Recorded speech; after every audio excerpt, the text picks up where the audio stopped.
If you're looking for a life full of variety, and you want to learn skills that are just as valuable in civilian life as they are in the army, then the Royal Engineers is the core for you. I think the diversity is what attracted me to the Royal Engineers. We're looking for men and women who are practical, who are technically minded, and who want to learn new skills and keep learning. You can have your trade, you can have your combat side, and you're always an infantry first, so I get all three in one. As soldiers, combat engineers and artisans, Royal Engineers are everywhere, doing everything. Everybody always wants the engineers. You're one of the most useful assets on the battlefield. Yes, we're involved on the front line when it comes to combat, taking our place alongside the regular infantry. But whether it's supporting the three armed services or humanitarian efforts, it's the Royal Engineers who make a lasting impact. You're involved with the protection of the forces out there. You've got to get them water, heating, plumbing, internet, electricity, all of those things. And that's your responsibility. Constructing and redeveloping buildings, runways and bridges. But as engineers, will go there and build something that's going to stand the test of time, that people are going to see for years and years to come.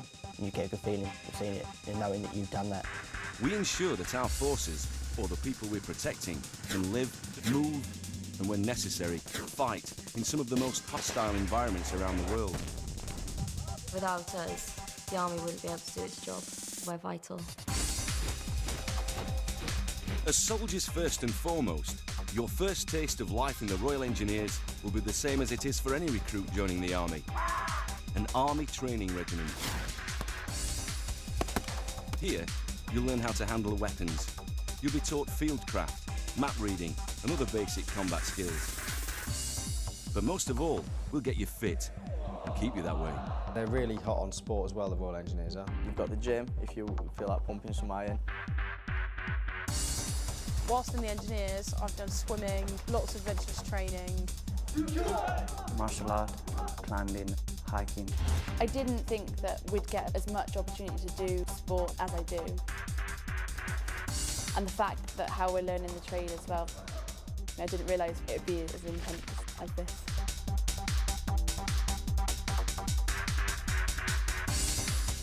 Next in your training, you'll be taught combat engineering at Minley, near Aldershot. Here you'll learn what it is to be a sapper. We'll teach you what mobility, counter-mobility and survivability mean.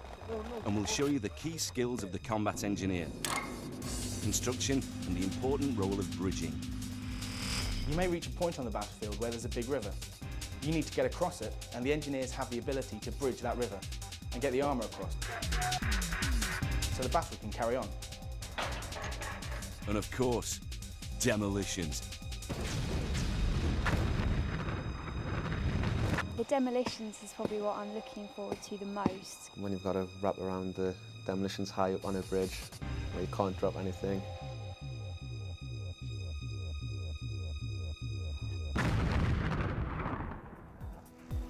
But it's not all work. Training is also a time for making friends and enjoying all the other opportunities that being in the Royal Engineers provides. Yeah, but you get your best friends from the army. Obviously meeting all the lads that you've met, I really do have some really good laughs. It's always the sappers that will always give you the best friends and work colleagues. Once you're a fully trained combat engineer, you'll complete your last phase of basic training, learning your trade skill. Every sapper after training as a soldier and combat engineer becomes a specialist tradesman as well. The majority of this trade training takes place at the Construction Engineering School in Chatham. You get civil instructors that teach you your main trades, but then you've got the military side of it that keep everything in line. So you're not only a soldier, you're not only a combat engineer, but you're a tradesman. They're with you every step of the way throughout the course. We can make doors, Trades as well, they know all the tricks of the trade. build brick walls. If I were to go back into civil street, I know that I'd be able to have something to drop back on. You're going to learn so many trades, so many skills. You're going to be a wanted man for the rest of your career. So many things that you can do in the Royal Engineers, so many different trades. There are 18 trades available, and courses vary in length from a few months to over a year, and can lead to nationally recognised qualifications. You can do all your soldiery boyish stuff, but then you can also get your trade engineering stuff, which helps you towards later in life.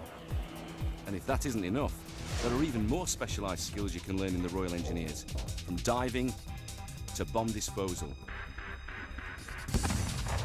I joined the Royal Engineers because I felt that it had the variety that I needed. You have different specialist trades. You could be a diver, you could be a commando, you could be EOD.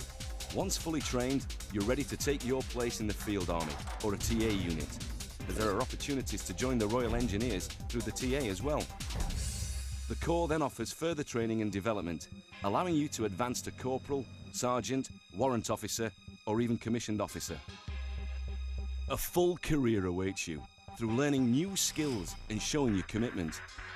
As a sapper, you'll have the opportunity to do everything and anything you want. Take the challenge, and you could learn a trade for life and live a life of variety. I've had the opportunity to go all around the world, meet great people, play a hell of a lot of sport. Blows your mind just thinking of how much I've learned and what I can do now. It's fantastic. It's better than any other corps you can go to. I couldn't think of a better thing to do, to be quite honest. I think it's the best thing I've ever done. Knuckle down, dig in, get involved. Brilliant.